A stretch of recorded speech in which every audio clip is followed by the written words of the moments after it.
Marengo, que es economista de la consultora Black Toro y que nos va a dar una mano, sobre todo para lo que viene, porque hoy es viernes y bueno, sábado y domingo nos olvidamos, Feriado bancario, pero claro, domingo. pero el lunes hay que volver a remangarse. Hola Fernando, ¿cómo estás? Gracias por atendernos.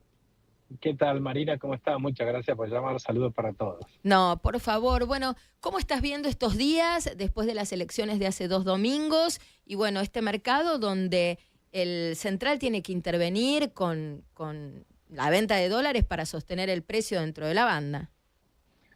Pensé que me iba a preguntar por el sábado y el domingo, así que está bastante más difícil la Claro, tarea. no, por el sábado y el domingo no, pero si te animás a pronosticar algo para el lunes será bien recibido.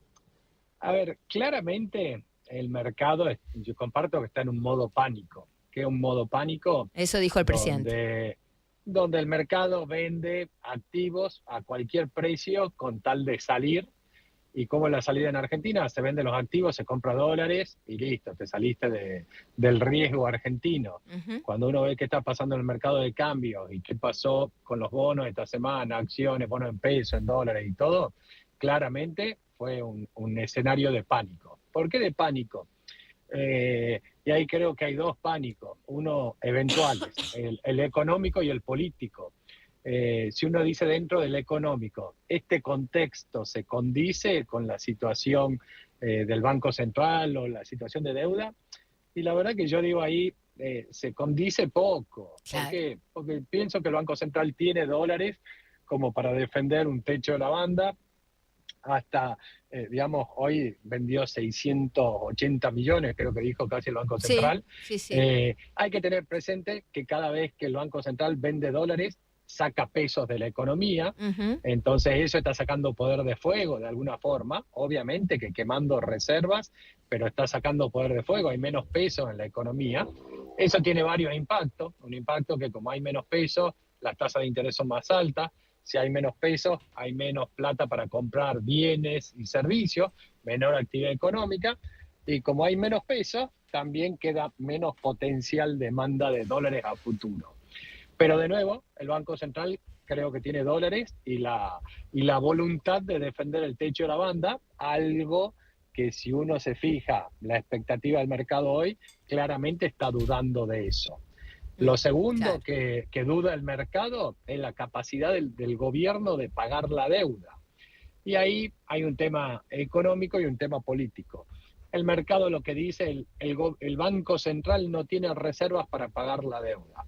Y en ningún país del mundo se paga la deuda con los dólares del Banco Central. ¿Por qué? Porque básicamente todos los países del mundo, cuando vence un bono, ¿qué hace? Coloca otro bono y va refinanciando los vencimientos. La reestructurás. Ahora, exacta, no reestructurar porque eso es medio forzoso, la refinanciás. Sí, está bien, la refinanciás, tenés razón. La refinanciás. Ahora, ¿cuál es el problema de Argentina? Y acá se mete lo político y la historia. El problema de Argentina es reputacional. Claro. Somos el país que más reestructuró, tenemos el récord mundial de reestructuraciones de deuda. 9 en nuestra historia. Con un tema político que uno lo ve en los vaivenes del mercado. Esta semana el mercado terminó muy negativo, pero el miércoles creo que fue una ronda positiva. ¿Y por qué un día es positivo y el otro día es negativo? El día positivo es cuando sale el presidente y dice vamos a seguir con el superávit fiscal y ¿qué lee el mercado? Bueno, van a seguir con superávit y me pagan la deuda. El día que el Congreso empieza a torpedear el superávit fiscal, el mercado se enloquece. ¿Por qué?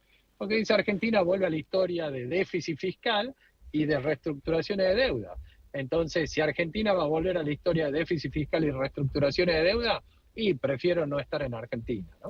Si tuvieras que dar, no sé si decirte consejo, recomendación o te reformulo, si tuvieras que pensar en alguna herramienta que le diera al mercado las señales que busca, ¿no? ¿En cuál pensarías? Mira, lo hablamos en el noticiero de A24 con Aldo Abraham y él decía, yo saldría a decir, tengo 6.000 millones de dólares para quemar, voy a sostener a como dé lugar el precio dentro de la banda.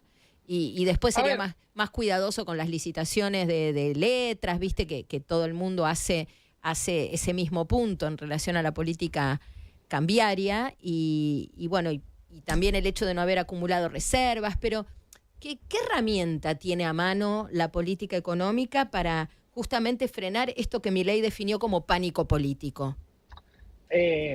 A ver, de nuevo yo definiría como pánico, porque si es pánico Sí, político, si es político, la solución herramienta no es es económica. exclusivamente Ok, política. sí. Pero creo que de los dos. El primero, el económico, un argentino cuando va a un banco a hacer un plazo fijo, le pregunta al banco, ¿cuánto me pagas de tasa de interés si te dejo los pesos un mes? Y el banco le dice, te pago, no sé, 4% por mes.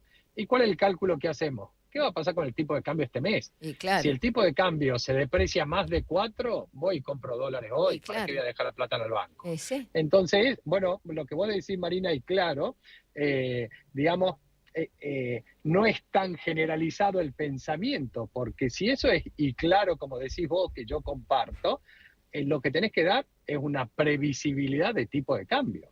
Yo le tengo que decir a Marina, andá y dejar tus pesos en un plazo fijo en el banco, porque dentro de un mes el tipo de cambio a lo sumo se va a depreciar 1%, que es al ritmo que va el techo de la banda. Y tenés que convencerlo al mercado de eso. ¿Cómo lo convences?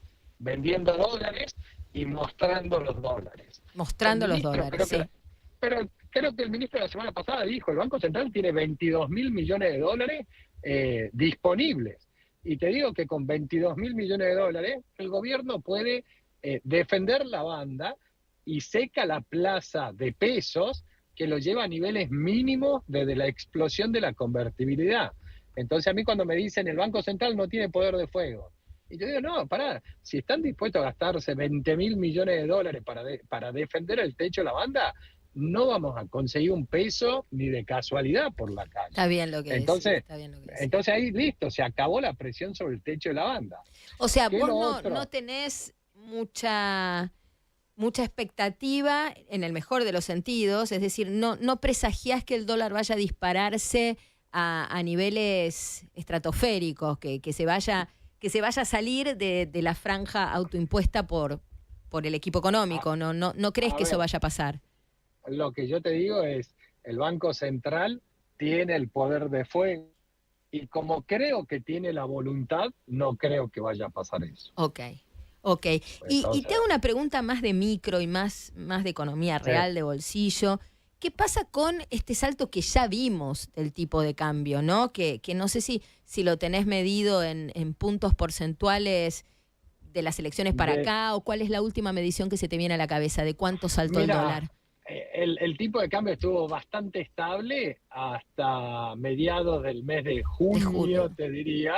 A partir de junio, que iba por el centro de la banda, empezó a subir hasta llegar al techo de la banda. La depreciación que tuviste en ese periodo fue casi 20%, 18%. 18%, ok. La pregunta es, si uno piensa en los números de inflación, ¿viste? Vamos a decir que corre al 2, ¿no? Más o menos, corre al 2, En ese periodo que el tipo de cambio se depreció ¿cuánto acumuló? Casi 18, acumuló menos de 6, 5 meses. Ok. O sea, está a un tercio de lo que fue la escalada del tipo de cambio. La pregunta es, ¿vamos a ver traslado a precios y cuándo? Es buenísima la pregunta. Mucha gente plantea, hay que dejar que se vaya el tipo de cambio, porque fíjate que esta vez es distinto. El tipo de cambio se depreció y no pasó a precios. Y yo digo, cuidado con eso, porque la historia argentina muestra que siempre que se mueve el tipo de cambio, termina pasando a precios más temprano que tarde. ¿Qué pasó esta vez? Esta vez te bajó el precio internacional del trigo, del maíz, de la cebada, te bajó el precio internacional del petróleo y el gobierno bajó los aranceles a la importación de ropa, de temas tecnológicos y bienes de capital.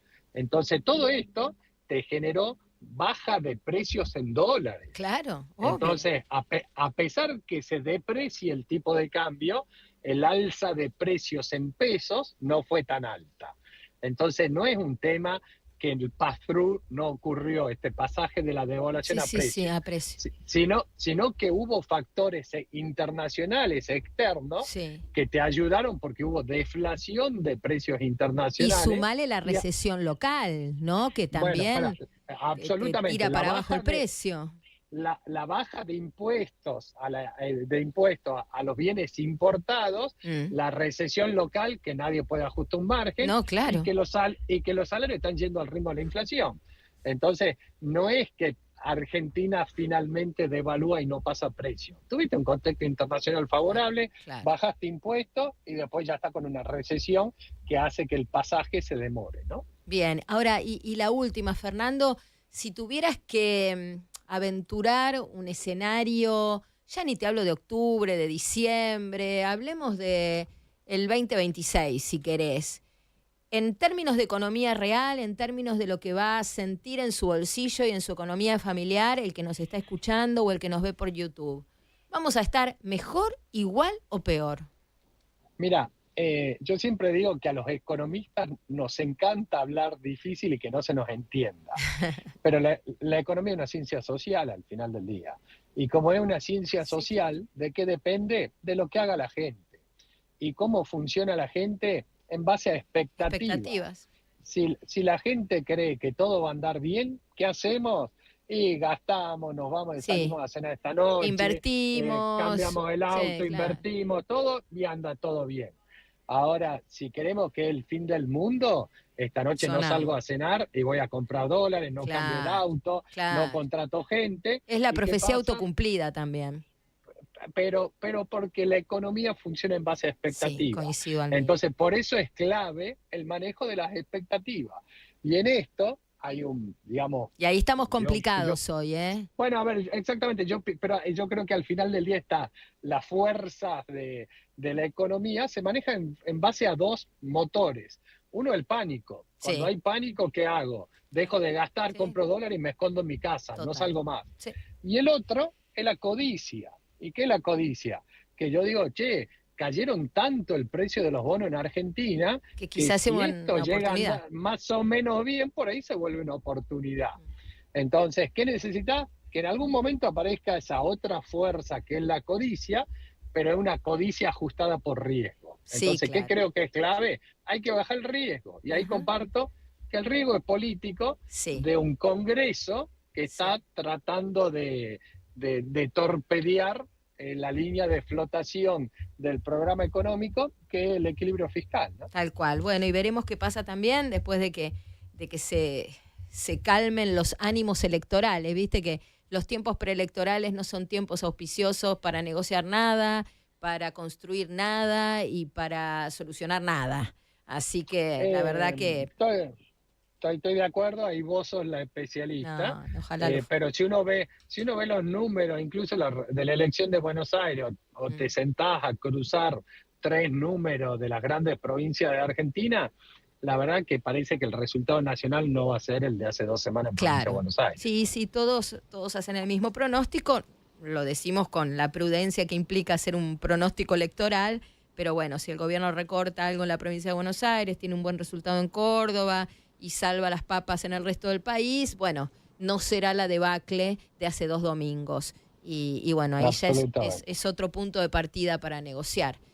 Fernando. Sí. Perdón. Sí, decime, cerrá. Dijiste una palabra clave, un punto de partida para negociar. Desde octubre del 2023, que sabíamos que este gobierno nunca iba a tener mayoría en ninguna de las dos cámaras. No, tal cual. Entonces, en algún momento iba a tener que negociar. Totalmente. Entonces, ahora nos damos por enterado que no va a tener mayoría y lo sabemos hace 2 años. Totalmente. Bueno, ojalá que haya incentivos de los dos lados, que el gobierno tienda puentes y que los gobernadores se den cuenta que en muchos casos la suerte de ellos está atada al éxito del programa económico. A veces se olvidan de eso. La suerte de todos nosotros. Pero claro. Fernando, gracias por la comunicación. La verdad que nunca había charlado contigo y sos súper claro. Nos ayudaste un montón. Muchas gracias.